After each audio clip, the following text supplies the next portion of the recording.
Avengers: Endgame is coming out on April 26, but that hasn't stopped Disney's Marvel Studios from hinting at what could be arriving after the grand finale of its most successful superhero franchise ever, a run at the box office for Avengers, which has so far racked up $4 billion.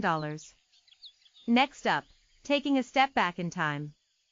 In an interview with Screen Rant, Marvel Studios president Kevin Feige discussed the future of Marvel movies, particularly with the Captain Marvel characters, and how he thinks there is still a lot of story left that takes place in the past.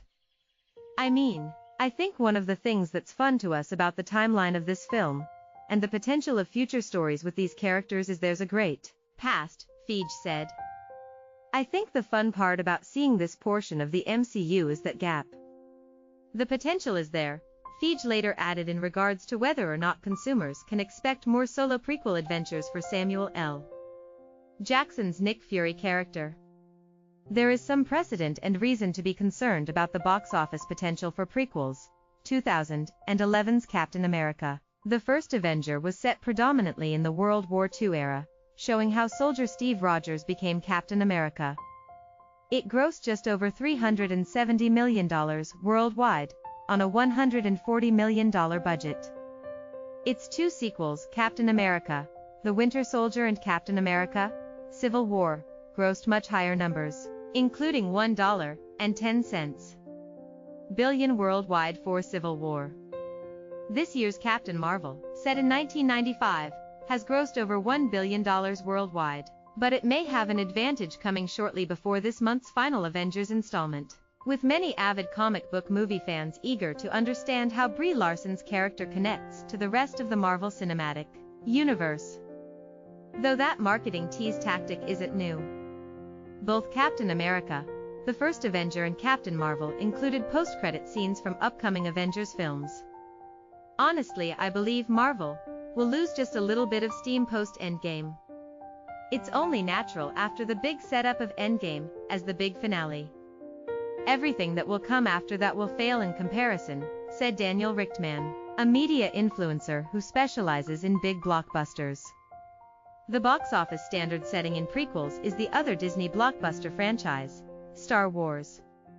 The late 90s to early 2000s Star Wars trilogy, distributed by 20th Century Fox, grossed no less than $600 million worldwide for each film, according to ComScore.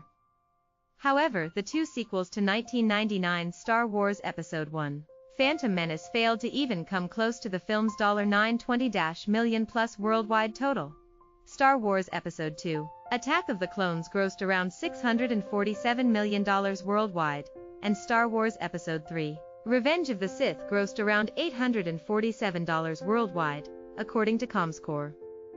When Disney acquired the rights to Lucasfilms in 2012, it gave the Star Wars franchise new life, with several of the recent films grossing $1 billion and more. Rogue One, a Star Wars story, set prior to the events of the original Star Wars film, grossed over $1 billion and scored an 83% among critics on Rotten Tomatoes.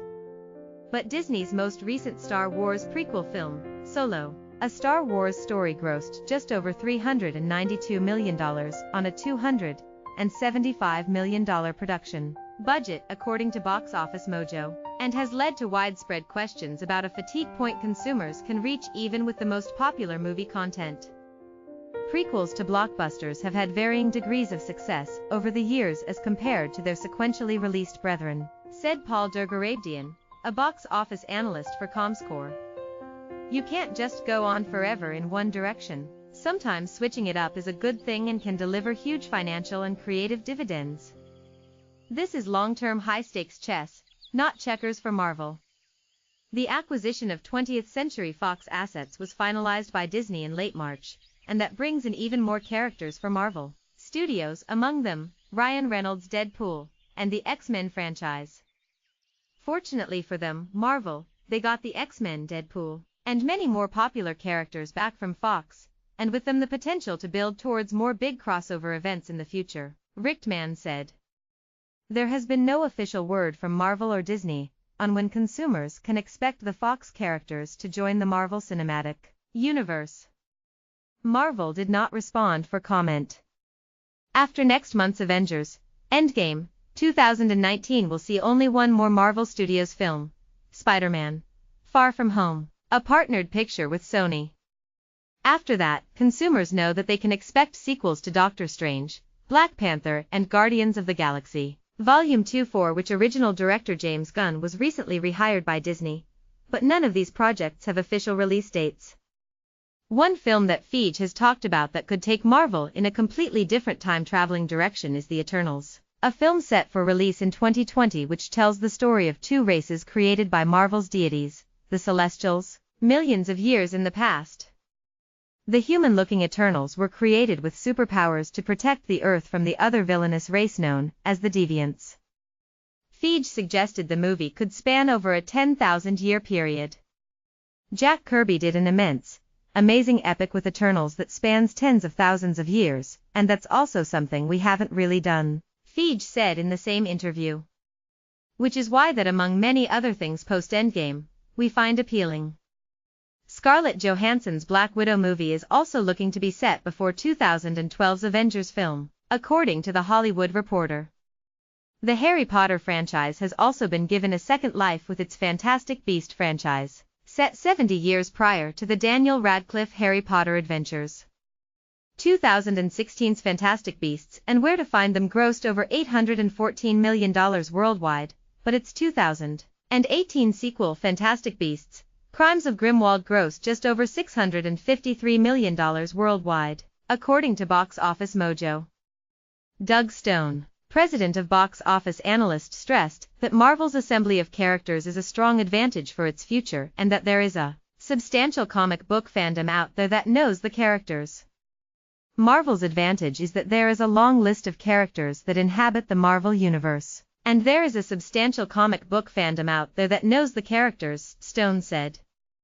The flexibility that Marvel has is to draw upon numerous characters and numerous storylines that have been in existence for quite some time via the comics. In the Marvel universe, the Avengers changed numerous times over the comic book history, encountering new and different foes all the while. That is not what I'd call prequelitis. Audiences accepted a giant purple alien with a rhinestone glove killing half of the universe. So the sky's the limit for what Marvel can adapt now, and they have 80 years of stories to pull from, and all of their characters are available now, added media influencer Jeremy Conrad. The MCU has 21 movies of solid success to build off, and where they are now, where they successfully made the Infinity Gauntlet a $2 billion success in live action, means there's really no limit to the crazy stories they can pull from in the comics and turn into live action films, Conrad later concluded. Subscribe to CNBC on YouTube.